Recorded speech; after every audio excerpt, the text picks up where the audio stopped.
હાલો દોસ્તો, જય માતાજી। આજે આપણે બનાવવાનું છે વાલોરનું શાક। તો તેના માટે આપણે વાલોર કટ કરી લઈશું। આ વાલોરનું શાક આપણે બાફીને નવી સ્ટાઇલમાં બનાવવાનું છે, નવી જ રીતે એમ। આ મારા મોટા સાસુએ મને બનાવતા શીખવાડ્યું હતું કે મને વાલોરનું શાક ઓછું ભાવે એમ। વાલોરનું શાક મને એટલા માટે ઓછું ભાવે કે જે આ વાલોરમાં વાસ આવતી હોય ને, જે દુર્ગંધ આવતી હોય એમ, એના લીધેથી મને ઓછું ભાવે એમ। તો અમારા મોટા બાએ કીધું કે આ વાલોરનું શાક તમે જો બાફીને બનાવશો તો એની એમ કે જે દુર્ગંધ આવતી હોય ને એ હાવ ઓછી થઈ જાય છે। તો આપણે આ વાલોર સુધારી લીધી છે। હવે આપણે એને ધોઈ લઈશું।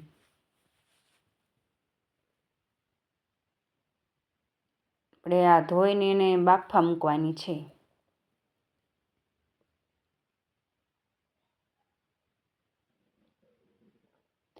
બહુ વધારે બફાવા નથી દેવાની, ખાલી આપણે એની દુર્ગંધ વહી જાય એટલા એવી જ બફાવા દેવાની આળી માળી।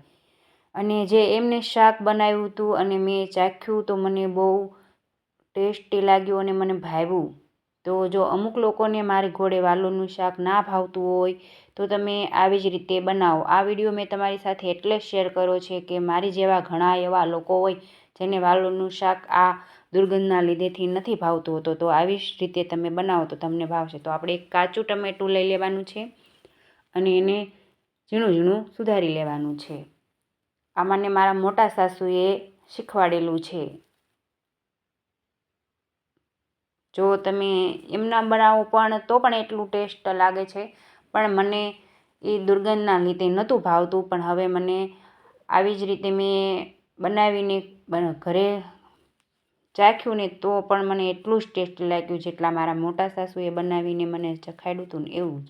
તો તમે આવી રીતે બનાવી શકો છો। આપણે આવું જ બાફવાનું, વધારે બાફવાનું નથી। હવે આપણે એને કાઢી લઈશું।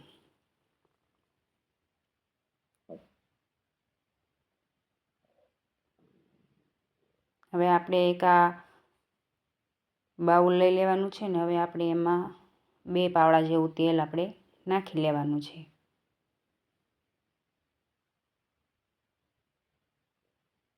તેલ ગરમ થાય એટલે આપણે પછી એમાં અડધી ચમચી રાઈ નાખવાની છે, અડધી ચમચી।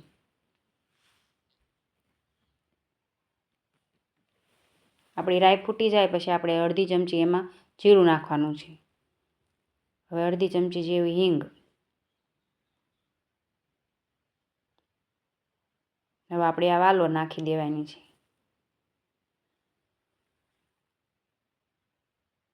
તમે આ શાક કુકરમાં પણ બનાવી શકો છો।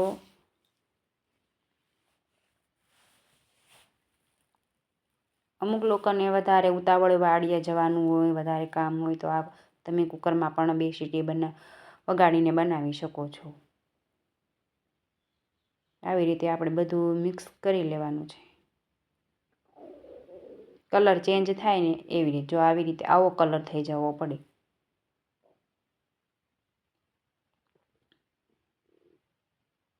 હવે આપણે આ કાચું ટમેટું નાખી દેવાનું છે। તમે પાકું પણ લઈ શકો છો, પણ મને વધારે ખાટું પસંદ છે એટલા માટે મેં 1 ચમચી આપણે હળદર નાખી દેવાની છે, અને આપણે 2 ચમચી મરચું,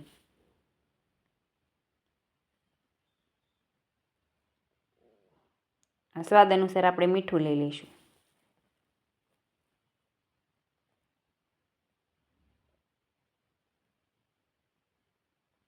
હવે આપણે આ થોડા આવા ખાંડના દાણા લેવાના છે, એટલે 1 ચમચી જેવા એમ। હું બધા શાકમાં થોડીક ખાંડ નાખું છું, એનો ટેસ્ટ સારો આવે। આપણે આ લસણવાળું મરચું લઈ લેવાનું છે। હવે આ બધું આપણે એની ઉપર આપણે આ નાખી દેવાની વાલોર જે ચડી ગયેલી છે ને એ નાખીને ઢાંકીને રહેવા દેવાનું છે। હાથે એ બધું સરસ મજાનું ચડી અને એનો કલર બદલાઈ જાય છે, તમે જોઈ શકો છો। મેં સેજે પણ મિક્સ ઓલું નથી કર્યું, આપણે જે ઉપર નાખ્યું તો એવી જ રીતે જો આવી રીતે। હવે આપણે એને મિક્સ કરી લઈશું।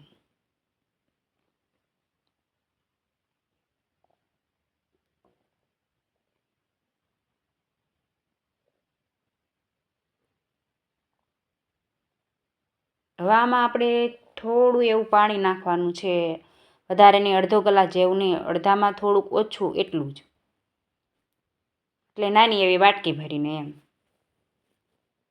હવે આપણે એને પાણી નાખીને મૂક્યો, હવે એને ઢાંકીને રહેવા દઈશું. પાણી આમાં નાખવાનું જ ન હોય, પણ આપણે મસાલો સારો એવો ચડી જાય ને એટલા માટે. જો આપણું આ સરસ મજાનું શાક બનીને તૈયાર છે. જો તમને રસાવાળું ભાવતું હોય તો તમે રસાવાળું પણ બનાવી શકો છો. આપણું કેટલું સરસ ટેસ્ટ